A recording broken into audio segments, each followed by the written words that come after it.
Hi, Brian, Rick here. If you're interested in getting a job in any industry, but for this conversation, a job in the video game industry, if that's what really excites you, living the dream of being a game programmer or a game artist or a game designer or a game producer or QA or community management or running esports or whatever it might be, it really is living the dream. It's a great career. I've done it for many years and I love it. It's you get to eat, sleep, breathe, talk video games all day long. It's really cool. If that's for you, if that's what you want to do, there's 3 things you need to take care of. 3 steps in the process, 3 things you need to look at. And they all relate to you being valuable. This is the difference, right? In any industry, but we'll talk about the video game industry, is if you want to get paid to do a thing, you need to provide value. You need to provide value. So the first part of this whole thing is, do you have value? What is it? Do you know your value? If you're a programmer, are you a good programmer?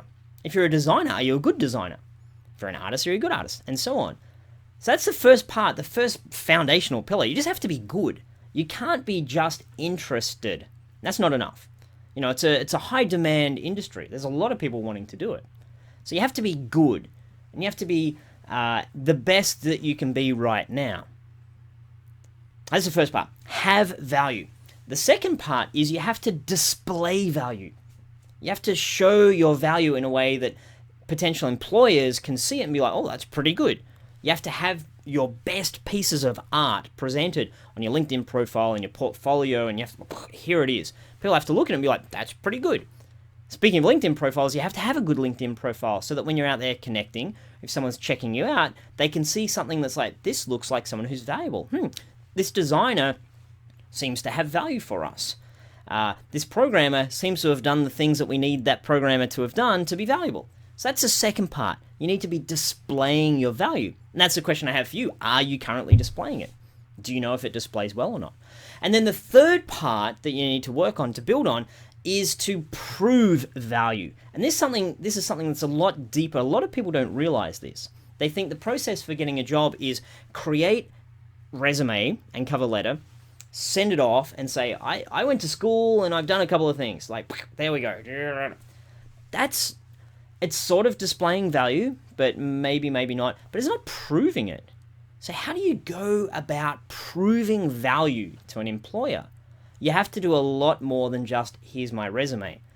And this is getting a job in 2015, 2016, 2017. It's in modern days. The way of getting a job is very different to how it was 10 years ago or 20 years ago. Different to how our teachers, in high school, our teachers like, this is how you get a job.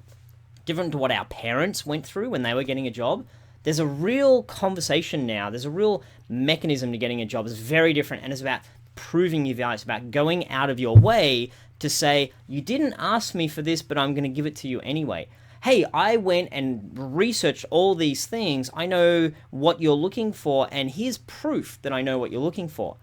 And there's a whole list of tips and tricks. Like, for now, I'm just going through what are the components, what are the pillars you need to be doing. And in other videos, I talk about how do you actually go about doing it. But for now, I want you to know that's the roadmap.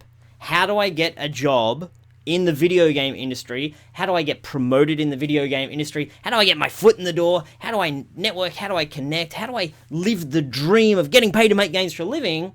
Have value, display the value, and prove the value. They're the 3 steps. Okay, hopefully this is a useful roadmap for you. More to come in terms of how you go about doing that. Thanks for watching.